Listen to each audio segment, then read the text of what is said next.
All right. Okay, here we go. So I am glad all of you are here today, and I welcome all of you in the Ecotherapy certificate group and all the future folks who listen to this, if they're MFTs, LCSWs, interns, students, counselors, and anyone else who is wanting to find more ways to bring healing powers of the earth into their practice indoors in particular today, but also outdoors. So I'm Ariana Candell, and we are going to have an hour-long webinar, and if we go over a couple minutes for question and answer, if you can stay, great. If you can't, then do what you need to do. And you can get on the webcast or on the phone, so whichever works for you. There's going to be some slides along the way, and question and answer, as I said, at the end. All right, so this is the second series of 10 webinars for the Ecotherapy Certificate Program, and today I'm going to give you an overall perspective of how to conceptualize being with clients inside the office from an ecotherapy perspective. So that's going to be one of the pieces we'll go over. We're also going to be talking about what are assessment questions that you can ask clients towards the beginning of getting to know them that will bring in and evoke some awareness of their connection or not to the earth and what that's been like over time. I will be teaching some specific ecotherapy interventions to use when you're indoors, and we'll give a range of ideas of how to build nature-based resources indoors in general and how to encourage them to continue in your clients for couples, adolescents, adults, and individuals. All right, so we're going to start out as we do, we will do all of these with a grounding or centering meditation. So hopefully you have seen my email and have a nature piece near you that you can pick up, or if you don't, you can look out a window or visualize something. But having something in your hand will be it's one of the techniques that we'll be doing right now, and you can use with your clients. All right, so bring whatever that is in front of you right now, and just take a few breaths to settle your system down if you need that.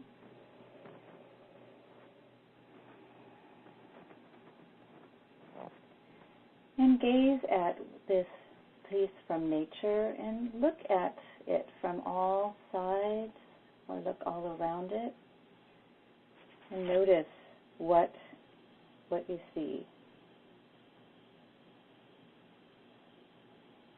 Colors, textures, patterns.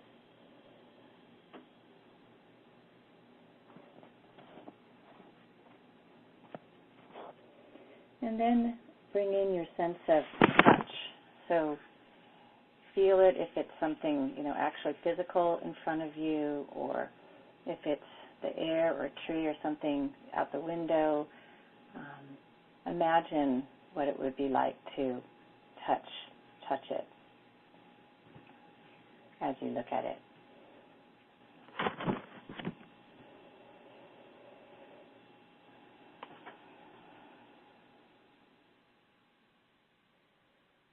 And any of these kind of interventions can go on for a while, but we're going to kind of move through them, and you can expand them more in the future if you want. So take a moment or two and see where you are drawn to place this part of nature, a rock or shell, whatever it is, or somehow bring in your sensory awareness on a physical somatic level. Let's notice how that is, and what, if anything, shifts in your body as you bring it to your forehead or your heart or your hand or cheek or wherever you are drawn to do it.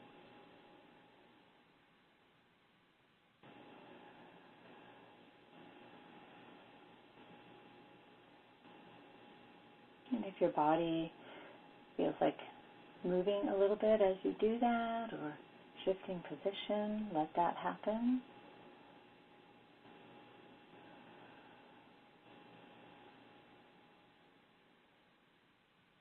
And And finally, notice if there's any particular gift or message to you from this part of nature in this moment.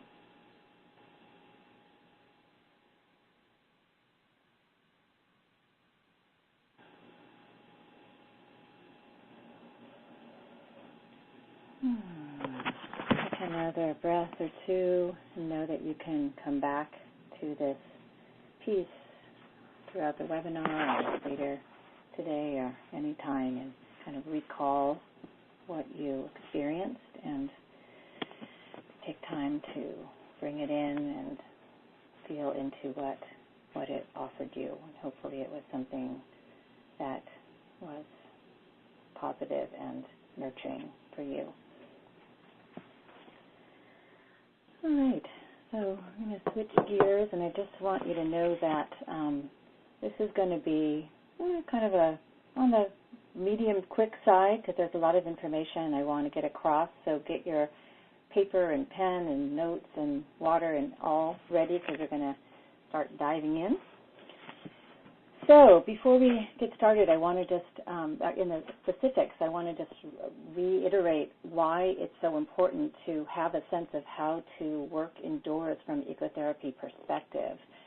And one of the reasons is because if you perceive your client beyond just the walls that you're in with them in that room and perceive that they're walking outside, they're going down the street, they're going to their work or their home, that they're actually moving through the day in some kind of environment beyond yourself and them, that there's a lot of potential for nourishment that they could receive as they're walking along and doing whatever they're doing, or there's potential for a lot of toxicity.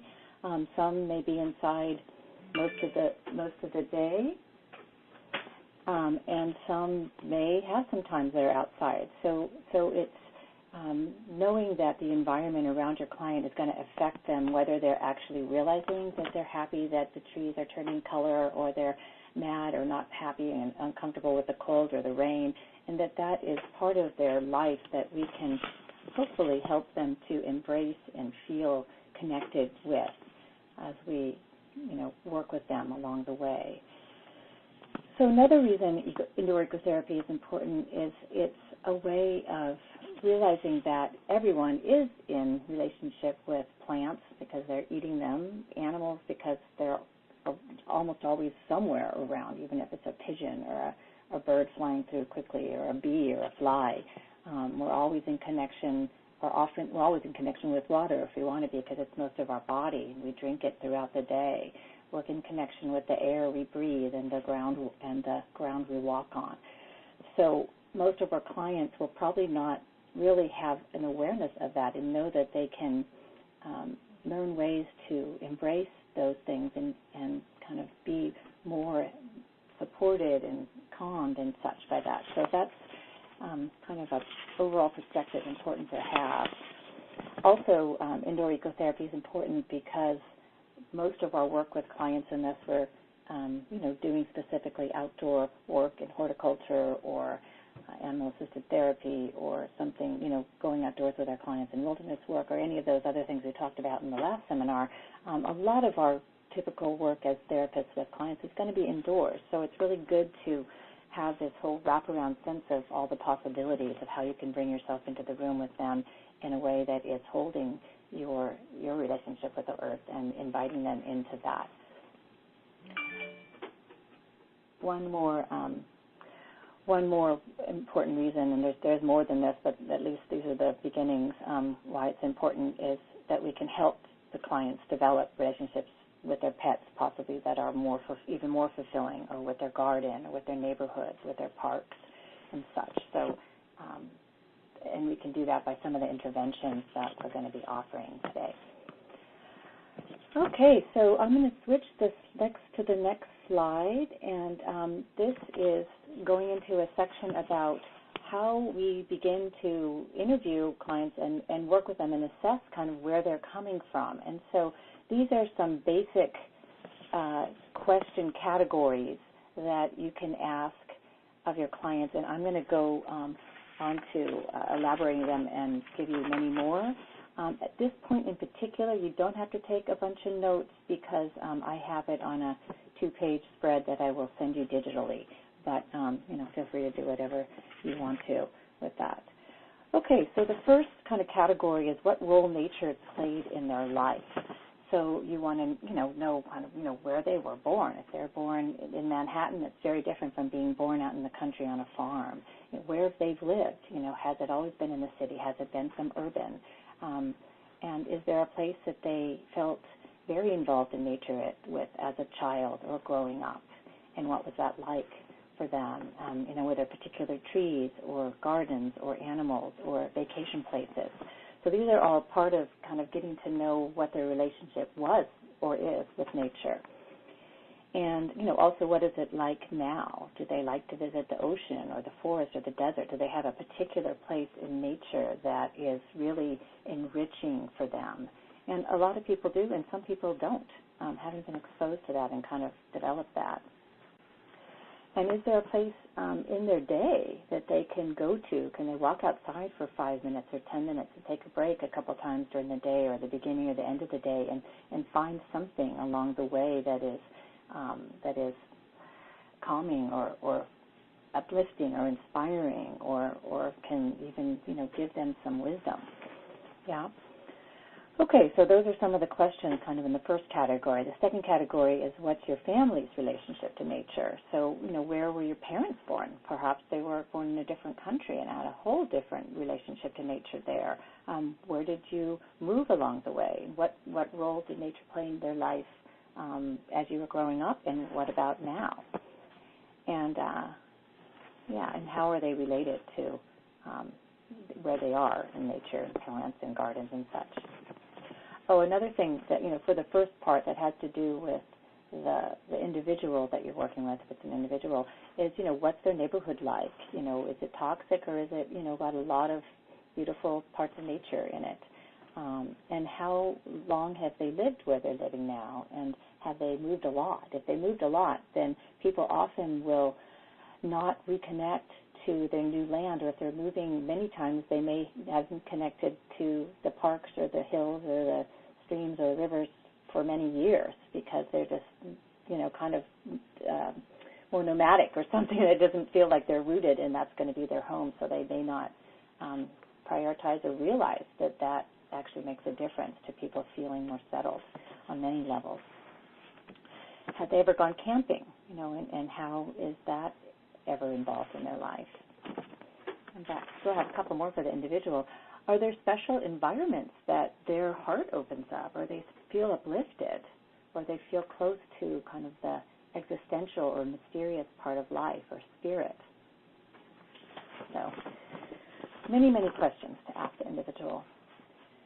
So down to the third line here, animals in their life. So did they have any significant relationships with animals growing up and or now? And did they have any particular losses? And maybe there's some grief there that was never expressed. I've had several clients that kind of were judged as kids, that they were sad about their pets and never really healed and had some wounding there. Or do they have connections with animals in zoos or oceans or birds outside their window?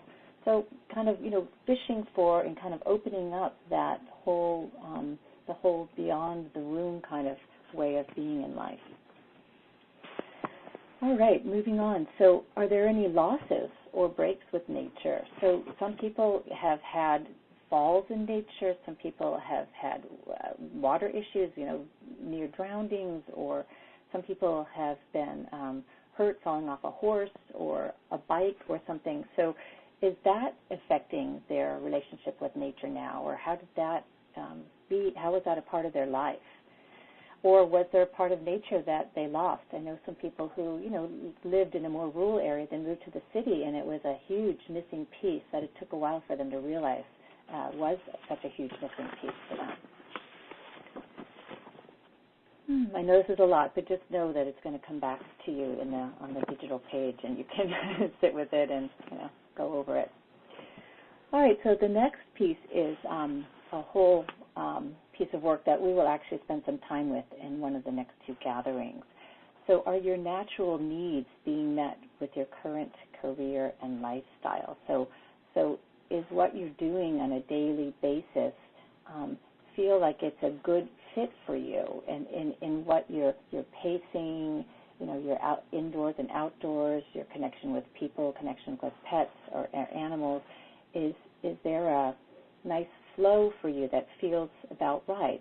People might work super hard during the day at their office and then come home and go windsurfing or ride their bike or go on a hike or take their dog out for a walk. So there may be some natural rhythms that they are connecting in with that part of themselves. Or they may be way off balance, which a lot of folks in our society are, and it's way, way too much on the hard work stress and not enough on the gentle taking care of their animal body as a human being, and also all of the other kind of more relaxed parts of life. So one of the things you could do with a client is to help them look at parts of their lifestyle that aren't working for them, and help them to find ways to put in parts of connection to nature and all these other things I've been saying, garden, pets, etc., connection with their food, so that they feel a little bit more in a natural rhythm, or also getting more rest. All right, let's see what else.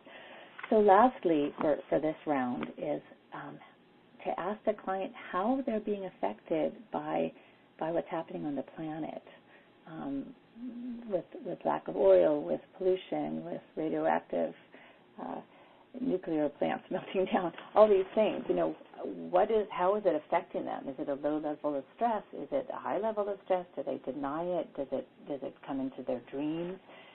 Joanna Macy's work talks about how most people push it down and don't talk about it. So this is a question that if you ask them, it might be a big relief for a client to talk about and name with you and feel into with you.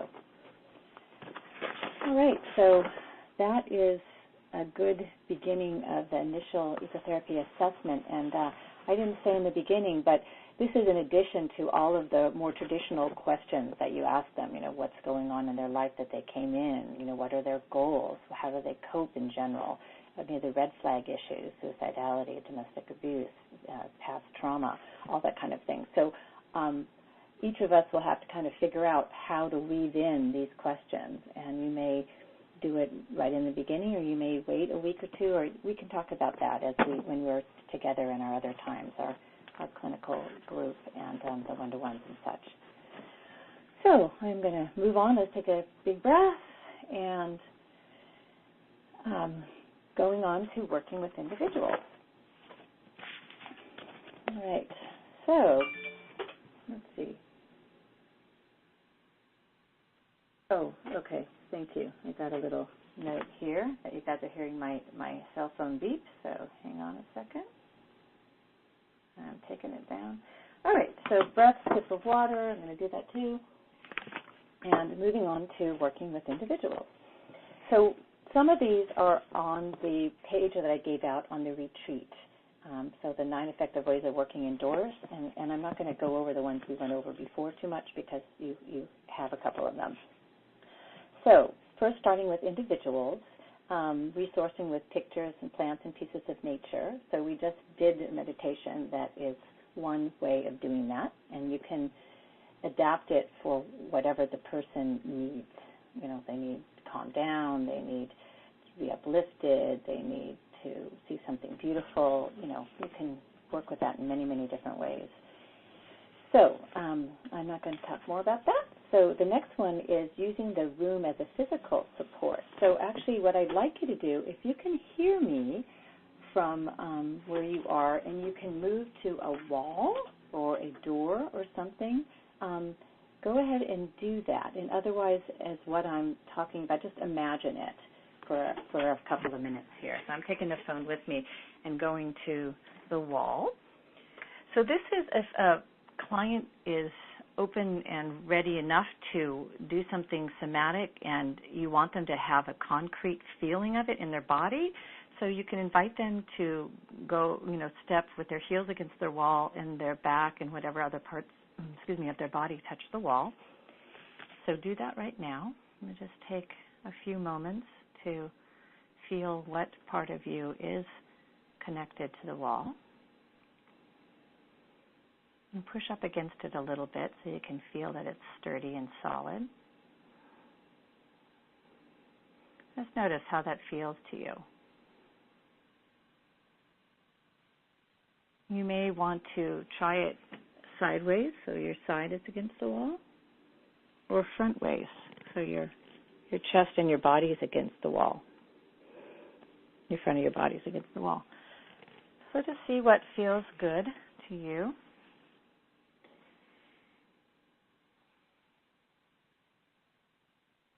And then, as you're with a client, you would, direct them to feel their feet and feel into that contact point and such. But what you can also do is if they are able to imagine or visualize, because you've done that with them before, or you feel like they are up for it, then you can ask them to imagine a favorite tree or kind of tree or a picture of a tree or something that they would like to be supported by. And once they have that, so do that in your mind. Imagine a strong oak or soft redwood or big maple, any other tree that works, eucalyptus. These are all ones from California, or actually that are here in California, not natives. So see that, and then let yourself begin to feel not just the physical support of that tree, but how you feel or how you imagine you feel being supported by one of those trees. So feel your trunk and their trunk connected, and maybe even feeling like your trunks are one.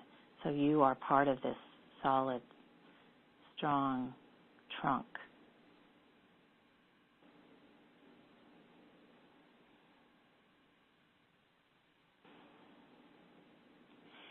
And we could go on, but for our purposes in this webinar, I'm going to shift it. So just take a few moments and say goodbye in your own way. Appreciate the tree or the wall if you'd like, and then come back to where you are seated. All right. So that is a way to use the room as support. You can also do other things like have them push against the wall if they need to feel their strength, or push their heel or their hands against the wall. There's other ways you can use it. But anyway, you can remind them that they can do this on their own in their home or wherever they are that has a wall, and also to consider doing it with a tree that they have in their yard or in a park that feels safe, or et cetera. So you can help them to, if this is a good thing for them, to continue doing it on their own at home and such. Okay, so moving on to a guiding a visualization. We did this on the retreat a little bit because we did it outside. So instead of going out into nature and looking for an ally in nature, you can help them visualize this. And I'm just going to rename what a nature ally is in my definition.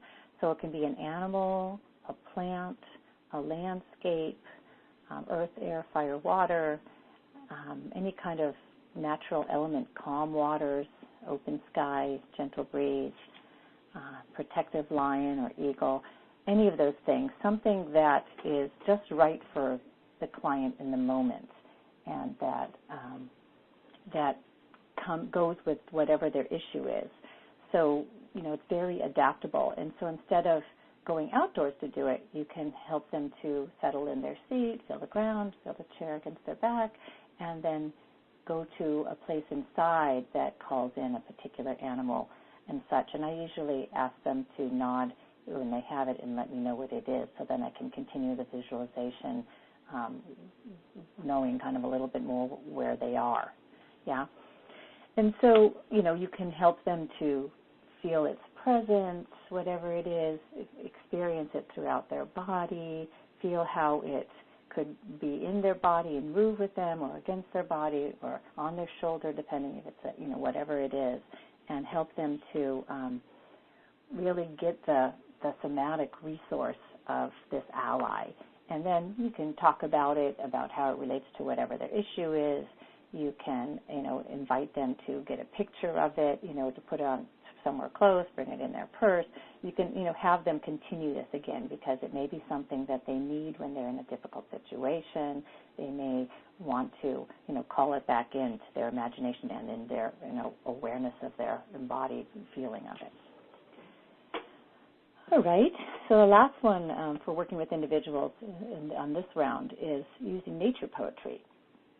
So I do these often in groups and also occasionally give something to an individual. So if you like poetry and it feels aligned with who you are and what you want to offer to your clients, you can begin to collect nature poetry, and I have a bunch if you want some of mine. And you can have them in your office and either give them to a client when you feel like it is going along with their situation, or maybe you have a client and you find a poem and then give it to them the next time that goes with what they're working with. So it kind of brings in another level of a different side of the brain than the linear side of the brain. It's more of the creative, imaginative side of the brain, and it can kind of name and help hold some of their emotions. You can also invite your client to write a poem in the office. And there's a couple that are very easy. I'm just going to name them. Loons are 5 syllables, 3 syllables, and 5 syllables. And haiku is 5 syllables, 7 syllables, and 5 syllables, and these are in each line. So loons 535 and haiku 575. So those are just really simple kind of concrete forms that are easy that most people can get some sense of, or it can just be free form. And if you know any other poetry, styles, go for it. Okay, so next slide here is resourcing with rocks, and there's Esmeralda there on the retreat, and we did this, so I'm just going to go over it quick. So basically with individuals, with couples, with kids, with teens, with most people, it's a wonderful experience to hold something heavy and to be aware of how it feels to you, to help you settle down or ground. So you may invite a client to do that at the beginning of the session, or when they start getting really agitated and they are not impulsive, so they're not going to throw it, and just help them notice what's happening, what shift is happening in their body. So that is something that I've worked many times with folks, and you can let them know they can ask for it in the future if they feel like they need it, and you can invite them to, if they want to have it on another day too. All right, moving on to the next slide here. Here's a couple of other indoor explorations that you can do, and one we'll go into this to food and the relationship with food more another time, but here's just a quick couple of things. So everyone eats food every day, so it's a way that clients, all clients can connect with nature.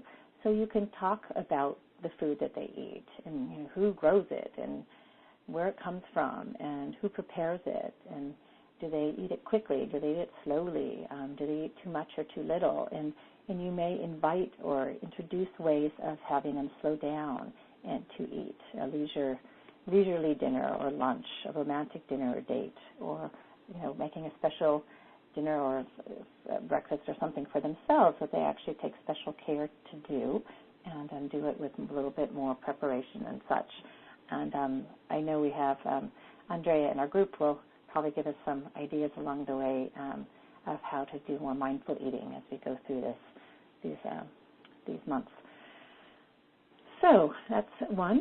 And that one is from Ecotherapy, the Ecotherapy book, Healing with Nature in Mind, page 51. And this next one, Connecting and Working with Loneliness, is from page 52, same book.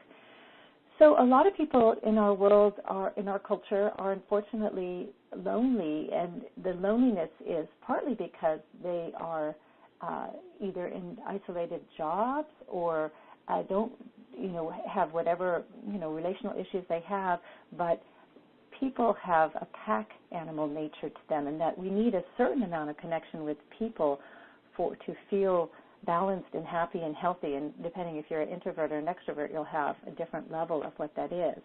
But in the book, Linda Buzel talks about animal-assisted therapy or horticultural therapy as ways to help with that loneliness, in addition to being around people more.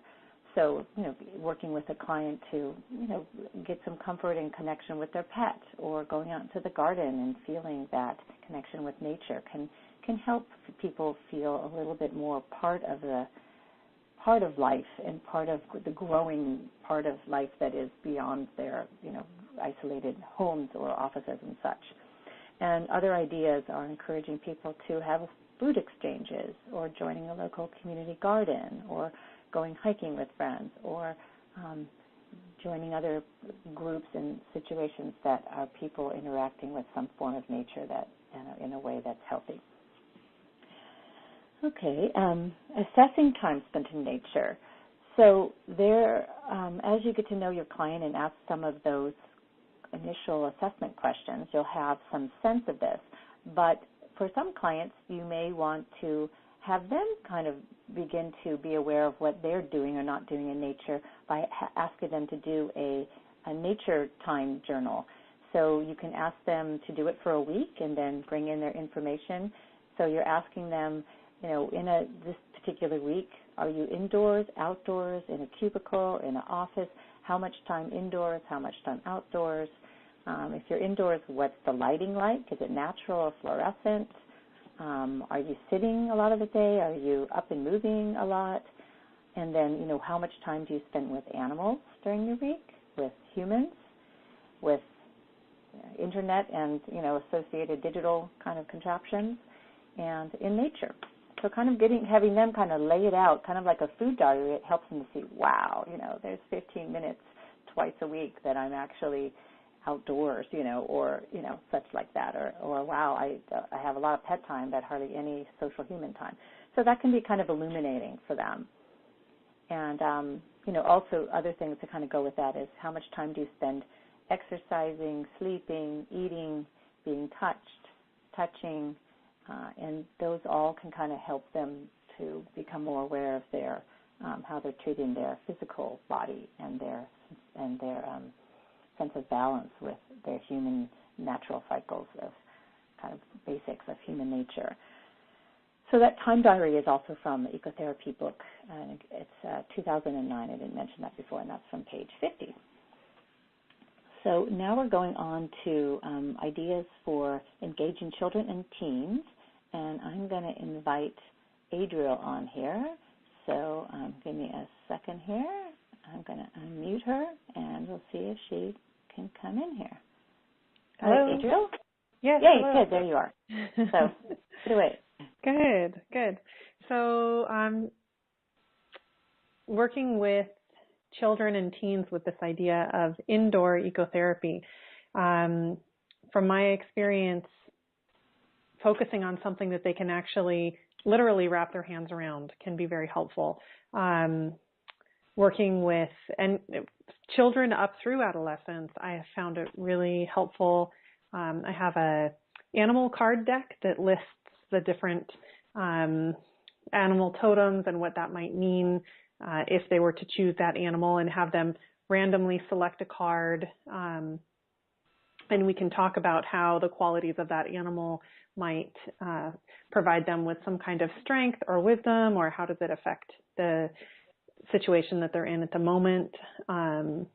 If you have a sand tray, often there's animals in there, and the figurines, and children often will gravitate towards those anyways, and we can talk about the characteristics of that animal, that physical animal that they're touching, representation of a physical animal, and that can play out the stories that they might express just through their play with smaller children.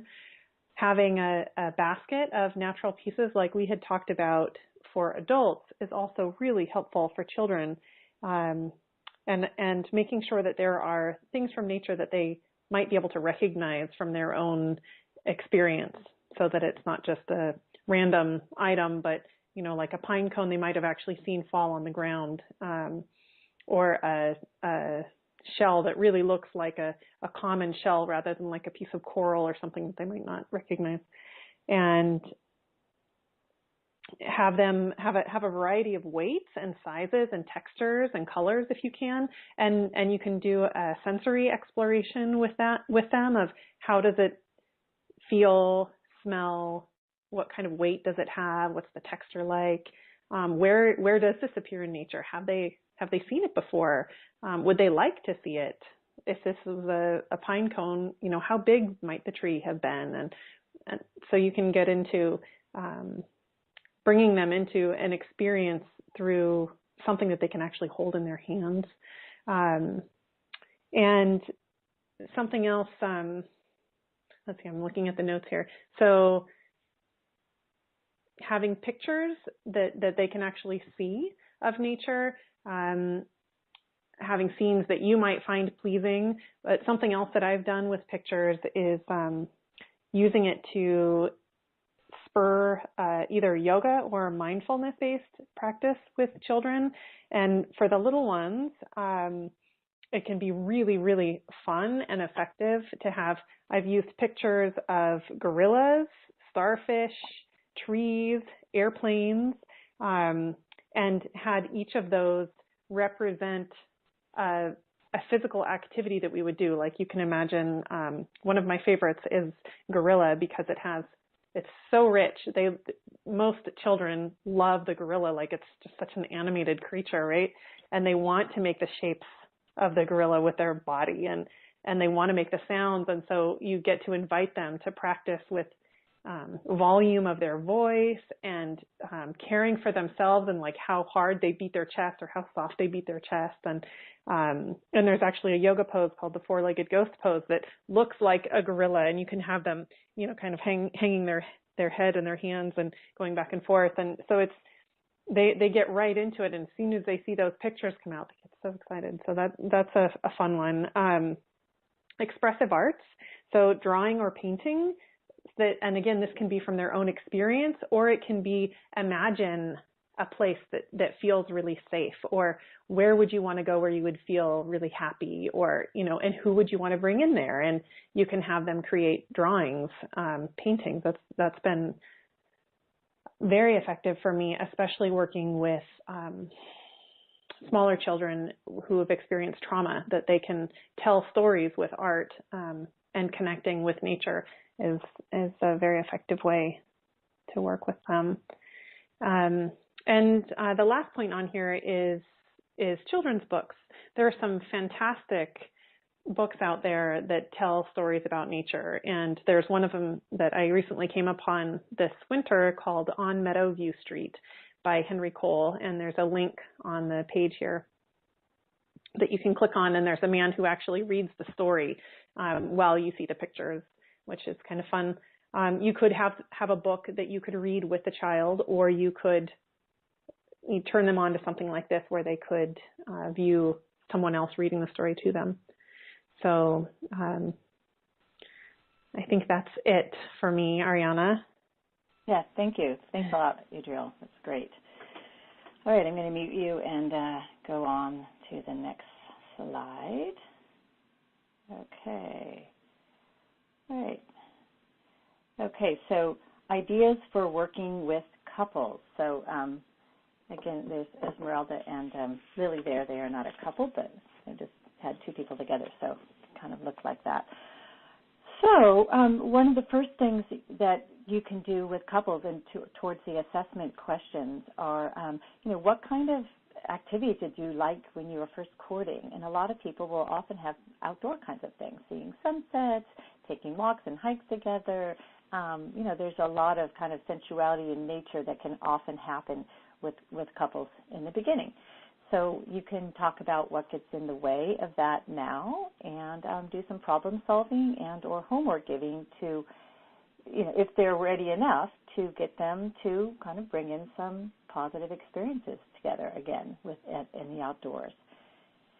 One thing you can do that I think we've done in our group that I'll describe for people who haven't done it is if they have enough trust, and this may not be for months, with a couple, but if they have enough trust between them, that you can encourage them and teach them how to do a sense walk, and you can teach them inside with natural objects in a basket, but it's more fun to do it outside. So one partner closes their eyes and the other one holds their hand or shoulder and leads them around to touch all different kinds of things, if it's trees or leaves or the ground or water, whatever is there, boulders, etc.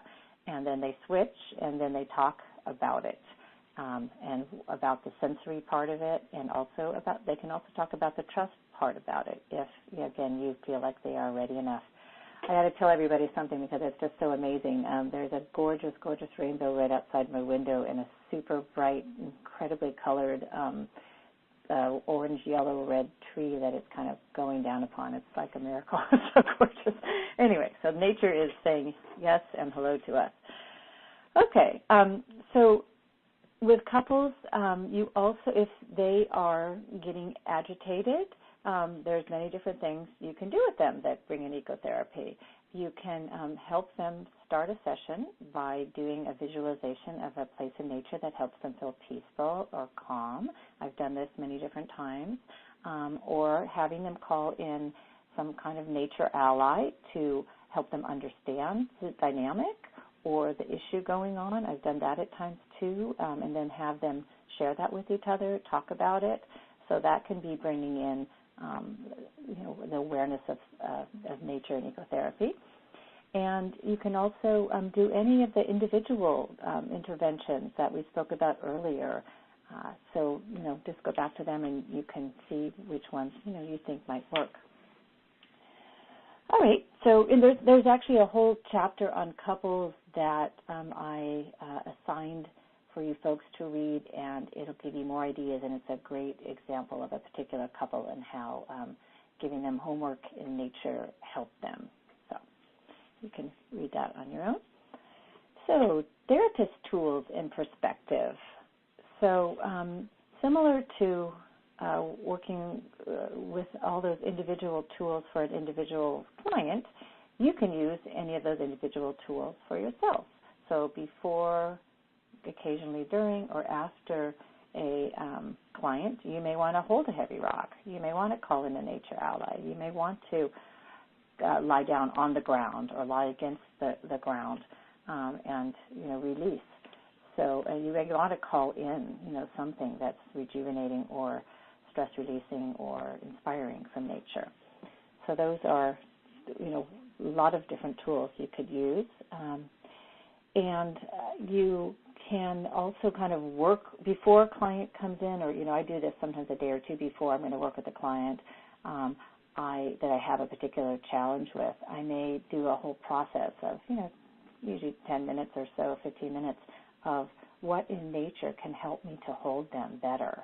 And it might be the expansive ocean. It might be a rainbow. It might be a beautiful river. So, and then as you call that in, you kind of feel it in your body, feel it in your spirit, notice how it could help you, and then when you're with them, you call that in and you feel that throughout the session, and then notice, did that help? And is that something that is going to support me in holding them? Because there's a lot sometimes, to hold with people, and sometimes we need to have other presences and energies to help us hold that.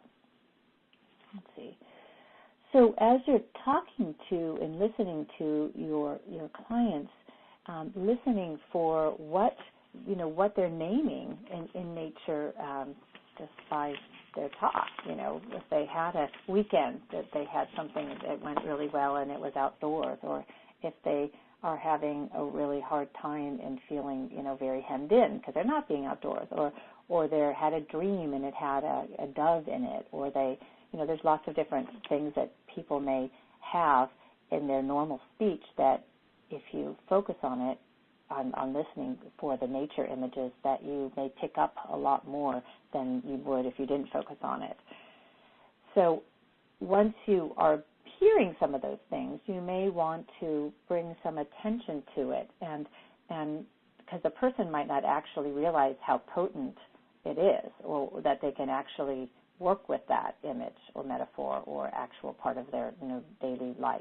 And so you can help them to kind of find out about what it is, and perhaps there's more to it than they had originally thought. It's kind of like working with a dream.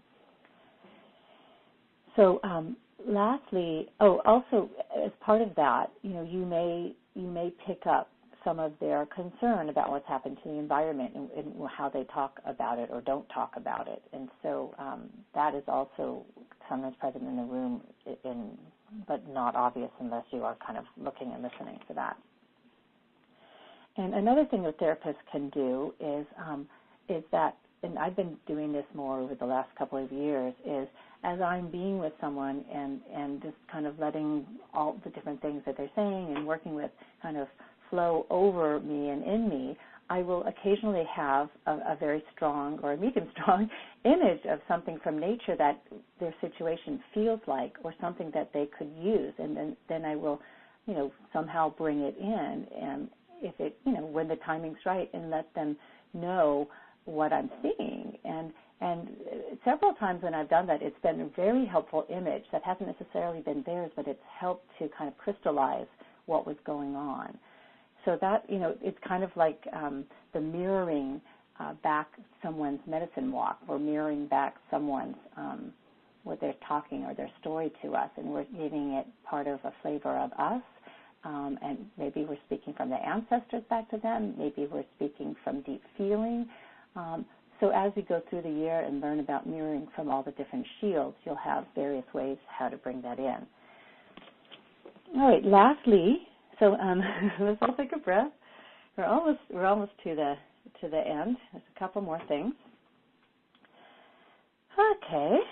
So another very important piece is when we're listening and being with our clients, to hold the perspective that we and they are connected to the natural world and all the elements, whether they're conscious of it or not. And I kind of said that towards the beginning in the importance of why we need to have an awareness of indoor ecotherapy perspective, is that if you hold them in that way, you will kind of see more opportunities for helping them to touch in to things that are already, either in their life or that they may be missing, and that in your own self that you have, so that you may offer that.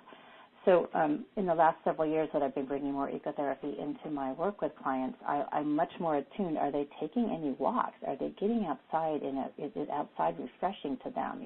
Is there, do they feel a connection, with the, from their office to their car, from their car to their, wherever, and kind of looking for opportunities to help them connect, and also that, that they may not realize are nourishment for them. So going to the next slide, it talks a little bit more about that. Hang on. A glass of water. So this is another section that we will develop further together in different of the formats we have. But, is your client's lifestyle in harmony with their own nature, or in their own kind of human nature? And I kind of talked about that a little bit earlier, but it's something that you can work with. And I have a client that is, hasn't been happy with their job for a while, and it's because it's not aligned with, who she wants to be, which is more in a nonprofit. And she's in more of a big money corporation. And so working with that and then opening up, well, what are some of the ways you do feel more in alignment with who you are and how you want to be in the world, helps clients to, sorry, a little distraction here, helps clients to kind of see that and value that and explore it. So one thing you can look at is, is your current career serving you in that way? And then if it is enough, how can you bring in parts of their life that bring in aspects that will be more balanced, like, to really be present and eat a good meal at least once or twice a day that they actually are taking in, or to have, make sure they have one good solid walk a week that is truly a support to them and settling them and such. So this is a tricky thing to address in a certain way, because a lot of clients, they'll come in and they're more on the survival level or some of the basic needs level from Maslow's hierarchy of needs. And so, if a client's barely surviving and not, doesn't have enough money to feed their kids or themselves, and they're, kind of in that kind of a mode, they're not going to care as much about balance. They just want to survive. So there's different kind of places that this is more appropriate to bring in, but to still kind of have that as part of how you see them for down the road, or at least some of your clients that may have the potential for more balance. Okay, I'm going to go to we will talk about that more and in the future, but I wanted to at least bring it in. So here's the last slide, ecotherapy homework. So this is could be indoor experiences or outdoor experiences that you encourage them to do, and it's basically kind of bringing in nature in their life in all the various ways we've been talking about, either through pets or their garden or walks or just being aware of their food or breathing in their air or enjoying their shower in the morning with the water, enjoying the sun. It could be any of these kind of simple things, but that they haven't actually really gotten satisfaction out of in the past because they're just kind of going through the motions or they're unconscious of them. So they may be kind of basic things like that, or they may be experiences that you want to encourage them to continue that are from the specific issues that you've worked on. So that would be like, if someone had a particular nature ally that they want to continue feeling and working with and bringing into their, work or their life in whatever way that they, that can be helpful to it. So you may want to, at some point, when you're talking to them about different ways that they're nourished in their life, find out what those ways are and then suggest some things, developing a relationship with a tree, being more in a more mindful state when they're outside in a garden or go to a park, gardening or planting some things that would give them a sense of continuing in the interconnected sense of being in life. So some clients, I've had a couple of clients that don't feel comfortable going outside on their own or to a park and such. So there may be some problem solving with that, and finding out what's in the way. And have they had a nature trauma, or are they in an unsafe area, or do they need to go with a friend? And so there may be they may need help to think through the ways that they can actually be more in their outside life. So once you've suggested any of these things or given them the homework, make sure you check in with them the next session and find out how that went and if they have any more problem solving they need help with, or find out if they're able to bring in these nature allies throughout their day. So that's part of kind of assessing what's working and what's not, but definitely kind of bringing that in at some point, it also validates it and supports it continuing.